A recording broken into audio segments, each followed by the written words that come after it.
In today's tutorial I'm going to show you entrelock in a rectangle, and the reason for this is actually pretty obvious, and I'll explain that in just a moment.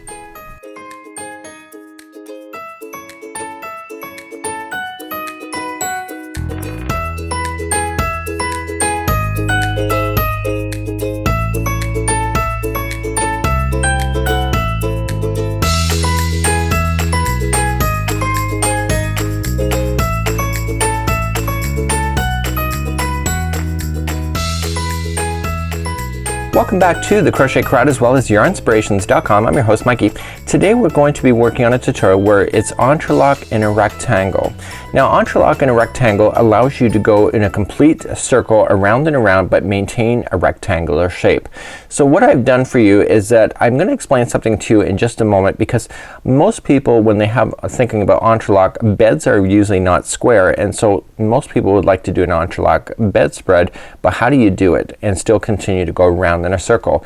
Even though you physically cannot see it because I used the same color, this is actually done in a round circle like it would be if it was square. The only difference is on how I started in order to make it a rectangular shape right away.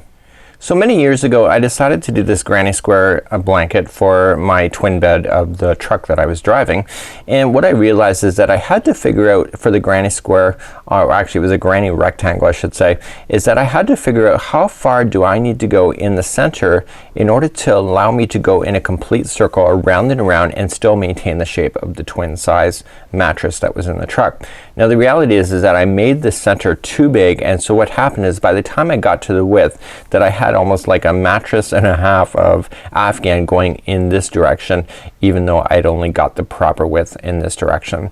So what I've done for you today is that I have figured out exactly what you need to do in order to match it. So what I figured out is what is the ratio of the number of boxes that you need going in the lengthwise versus the widthwise. And so when I'm giving you this information, what I'm giving you is that the distance of this here, so that you can continue to rotate all the way around, get this perfectly in line as well as this at the same time by getting the proper number of boxes.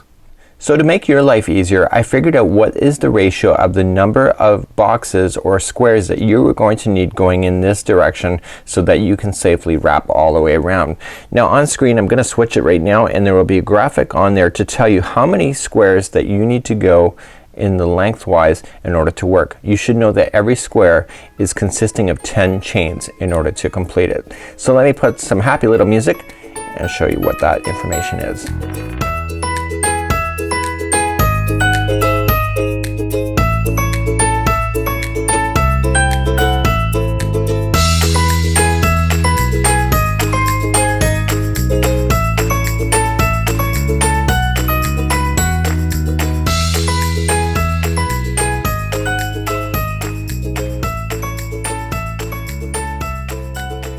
Now on screen is a rough diagram, and these are for doing the particular entrelock in the rows.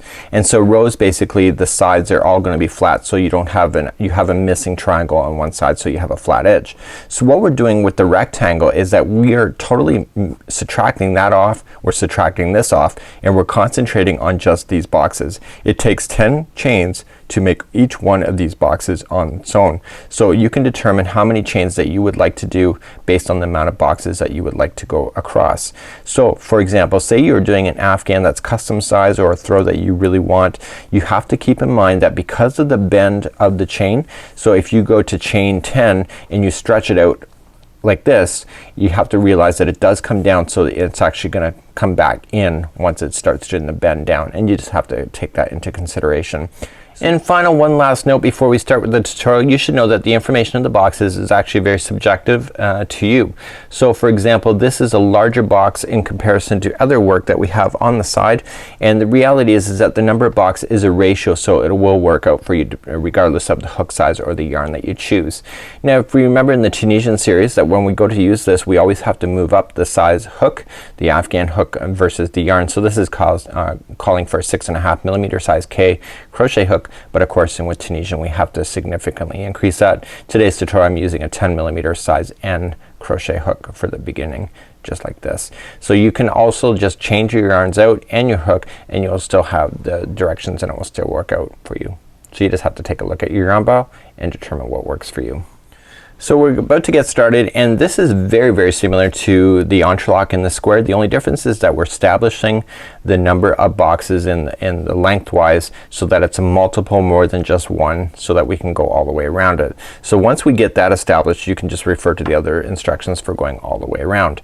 So what we want to do is that we want to insert our hook now, and remember what I just said already is that 10 stitches equals 1 box. So if I want to do the queen size, I want 2 boxes, that means it's 20. So let's do that. So we're just gonna start. Remember, the 1 already on the hook does not count as 1. So we have 1, 2, 3, 4, 5, 6, 7, 8, 9, 10. That's officially 1 box. And 1, 2, 3, 4, 5, 6, 7, 8, 9, and 10. So there is my 2 boxes there, and even though the chain is this wide right now, because it's going to be dipping down and coming back up to match the corners, it's actually going to be a lot more narrower when we get to there. We'll get to that point. So let's begin our first box. To begin our first box, we want to skip to the second chain from the hook, turn it over and get the back loop only, just like this, and grab the yarn, pull up and shift it down the shaft. So this shaft is thicker down here than it is here, so you do want to shift it down so that you get the right amount of tension. So we want to do this for the next 6 or for the next 5. So we just got 1 already, and you need a total count of 7 loops on your hook. So you can either count over, or you can just keep doing this until you see 7. So there's 5 and 6 and 7. So there is the base of one of the boxes. So what you're physically looking at is actually the box like this in the upward position. So let's begin our first one. So we're going to start off with it. We're going to chain 1 first. So we're just gonna pull it through the first loop, and now for the rest of it we're gonna yarn over and pull through 2, and yarn over, pull through 2, yarn over, pull through 2, and we do that all the way until we have 1 loop back. Okay, so we're now going to begin the Tunisian simple stitch. The simple stitch is very simple. See these vertical strands right here? You want to slip in behind and out the other side, yarn over and pull through. And you want to do that for each one of the ones that you can find. And how many should there be? There should be a total of, what is it? Yes, that's right. There's gonna be a total of 7. So right now we have 6, and the 7th is actually the next loop on the chain. Just like there. Okay, so the 7th is the next loop on the chain. So let's just yarn over, pull through 1, and then yarn over, pull through 2, 2, 2, 2, 2, and 2. Okay, does that make sense? So let's begin again. We're gonna insert to the first one, pull through, and keep doing this until how many is on there? That's right, 7. So here's 5, 6, and the next one is right over here. It's the next chain that's available to you, and that's your 7th. Okay, yarn over, pull through 1, and then yarn over, pull through 2 and 2, and you keep doing that all the way back. You want a total of 5 rows high. Right now you only see 3, so you can count the vertical lines 1, 2, and 3. So just continue to insert as a simple stitch across again, yarning over. Okay, so you have your 6, so your 7th is the next chain. Okay, yarn over, pull through 1, and yarn over and pull through 2, 2, and 2 all the way back. Now your work will start curling up just like you see it here on screen. That's normal. That's part of the characteristics of Tunisian. So let's count up. So we have 1, 2, 3. This is the 4th. We gotta go 1 more. So we're gonna slip back across with a simple stitch.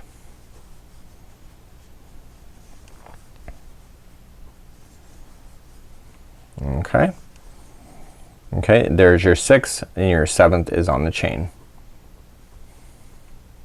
So yarn over, pull through 2, or pull through 1 and then pull through 2, 2. So here's the thing, we need to fasten off at this point, but we're not gonna trim our yarn at all. Okay, so there's your first box.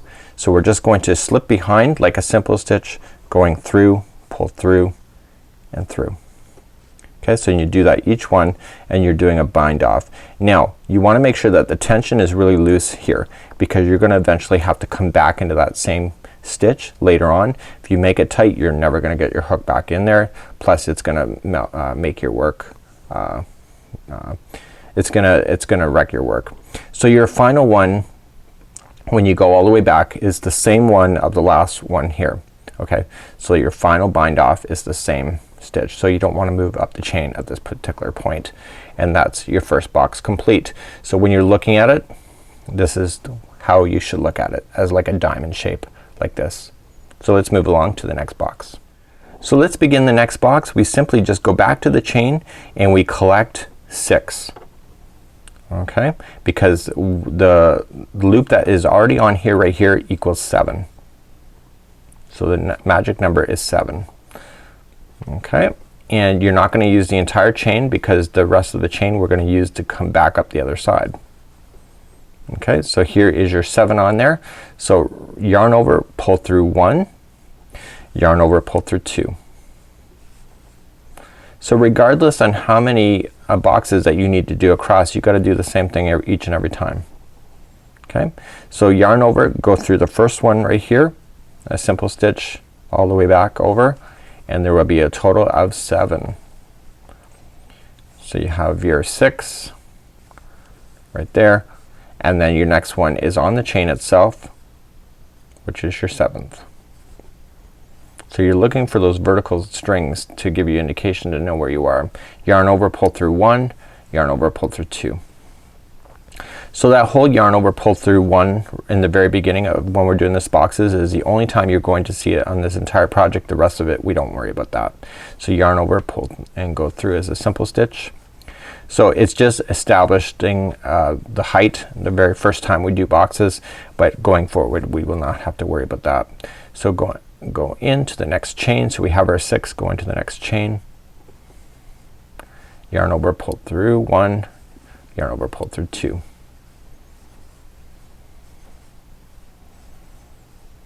Okay, so let's start again. We're looking for a total number of 5 rows.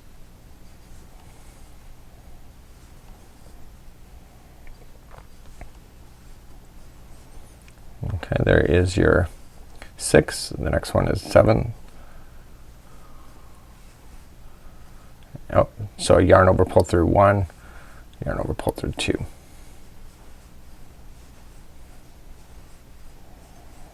Okay, so I gotta count 1, 2, 3 and 4. So yarn over, pull through 1,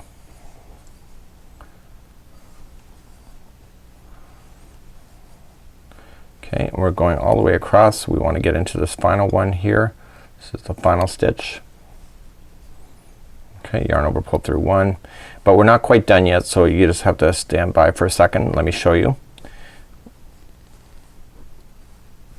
Okay, so we have 1, 2, 3, 4, 5. Okay, the 5 doesn't look finished, but we still have to do the bind off.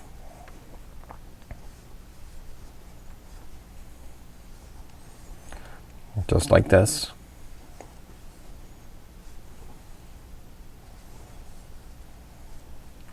Okay, and then the final where you did the other one is right there. The bind off is the final stitch where you've already gone before. And now you can fasten off and finish off your colors, but the rest of this is exactly how you would do the entrelec in the square. You just have to fill in the spaces. So I'm gonna put a link on the video right now, and it'll fast forward you to the section that we're ready to go to show you how to do this and going in a complete circle.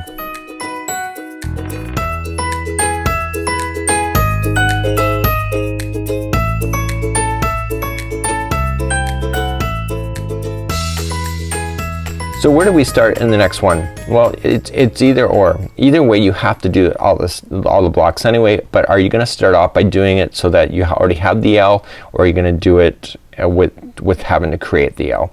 Either way, it doesn't matter. So just for speeding you up in tutorial reasons, I'm gonna start where there's already an L. And how we do that is that we're going to start off with a slip knot. So we're gonna come in, insert it into the hook here, and what we're going to do is that we're just gonna come into the very corner of the block. Okay, so just look at it here, right into the very corner, and just insert your hook in. Now if you bound off too tight, it'd be harder to get that hook in, but I was kind of generous with that. So I just want to fasten on. So just gonna pull through, and so that's the first one. So remember the bowling alley technique. This would be a gutter. There should be 5 pins, and then the next block should be the other gutter, which is number 7. So let's begin. We're just gonna insert into this block, okay, into each stitch coming across. Yarn over and pull and collect. And you do that all the way across the block. So this is just like you were to do it as if you were going across on the chain. Okay, and okay, so we've gone all the way across the top of the block. You can see the 5 pins that are there, and then we need to come to the joining block on the other side. So so look at it here. So you're here, this is part of this block, you need to go into this block here. Yarn over and pull through. So now we should have our 2 gutters and our 5 pins. You see that? Total of 7. So yarn over and pull through 2 for all the way back. Okay, so let's begin again. So just like you did before, it's just a simple stitch, Tunisian simple stitch coming across.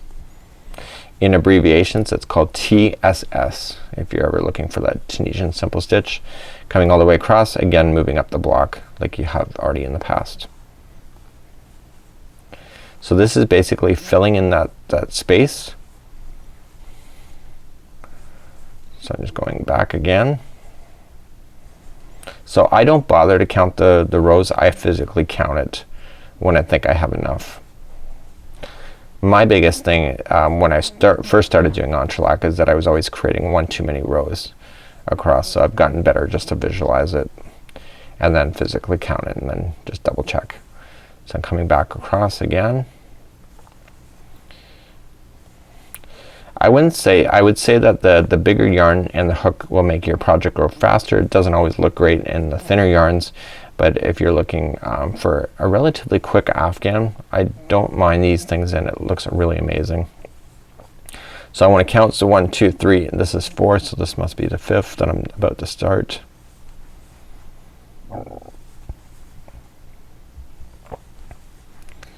Okay, and coming across to the next block. So this must be number 5. You can see it's almost close to the other size anyway. So that helps you give an indication. So 1, 2, 3, 4, 5, and just counting the grains up, and then just do a bind off. Again, don't be hard on yourself with making it more difficult. So we filled in the block when the L shape was there, but now we're ready for the next block, but there is no L. So remember that we have to bind off to the next block before we restart. So let's begin again. So you do not see an L shape right now, you just see a flat line, so we have to create that. So chaining a 6. 1, 2, 3, 4, 5, and 6. And this is what you already know. Just second chain from the hook, start collecting, going back. Okay, you should have a total of 7, which includes the block that you're attaching to.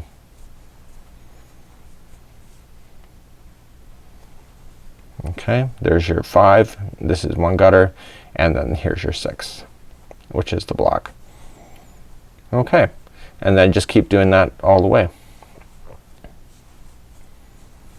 So I'm gonna just get through this block, and then I'll meet you back up and start you on the next block, which is right down in here, which is, you can see the L is already there.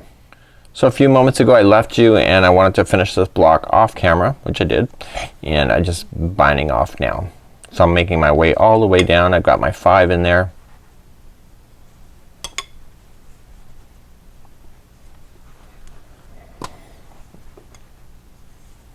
and I'm making myself, and remember when we bind off all the way we go into the next block as well. So right into that block. So right now at this point is that I'm looking at it. Do we see an L? Yes we do. We see it right here. So we only need to create the chain when we cannot see an L in the shape. So for example right now we have the very center point. So all these ones in the middle between the corners all have the L's there. It doesn't matter what size of Afghan that you're on, each one in the middle will have that. So you just kind of like diamond, do a diamond shape all the way across basically. So we're going to start off and we're just gonna start collecting the next set. Okay, so we're just going right into the block that already exists. Okay, and I want to make sure that I'm getting my 7. So 1 2 3 4. Okay, so I'm just collecting so that I get my 7 on there. Sometimes you gotta count. Just it is what it is. So 3 4 and 5. Okay, and then I want to do it to the join right there. So there is my 7. Okay, yarn over and pull through 2. So these ones I like doing better than doing the chaining of 6. It's either way, it's no big deal, just a personal preference. So you just do it the same concept, just filling it in, doing your rows of 5 or 5 rows, coming all the way across and just joining it to the next section. So when I'm done this particular one here, I'm going to be at the top here. Again, there's not going to be an L, so I got to create it, and then I'll be back down into the middles section. So hopefully you understand that it becomes really easy. And at the end of this particular round, it's just like what you did before when we did the color, is that we get back to the center, and when we finish off we're going to be at the point that will be in the middle of the invisible L again, and because of that we have to fasten off and restart. So you can either choose the same color and just fasten on to any of the particular points that you want to. You can either start off with an L or just create your own, it doesn't matter. Or you can change colors. Either way, do not slip stitch it to get yourself reset. It just will be very obvious within your work. So to reiterate one more time, so I just finished this last block. We're going to start the next. I don't see an L, so I need to create it by chaining a 6. 1 2 3 4 5 and 6. And so you simply just keep rotating around and around and around, and you'll end up with the perfect square as you go, and it does the most amazing look when you go to finish these. You can see that it just looks absolutely amazing once you get it going, and you can do the cutest little baby Afghans with this particular concept as well. I've done a beautiful throw for my couch as well, so that's just something that you can consider for yourself. So it does an amazing look. Color transitional yarn is really quite delicious with this, and that's it. So we're gonna have another video coming up where I'm gonna show you how to do the borders and to fill it in, because most people don't like the jagged edge, like sawtooth kind of look. They prefer it to be filled in, and that's coming up in a future tutorial. So here's a completed example of what I have. This is actually called the Entrelec in the rectangle, where you can see that I've created a panel that is not square by starting it off differently in the center in order to make it not square. And it's actually pretty easy when you can think about it. So until next time, I'm Mikey on behalf of Yarnspirations as well as the crochetcrowd.com. We'll see ya.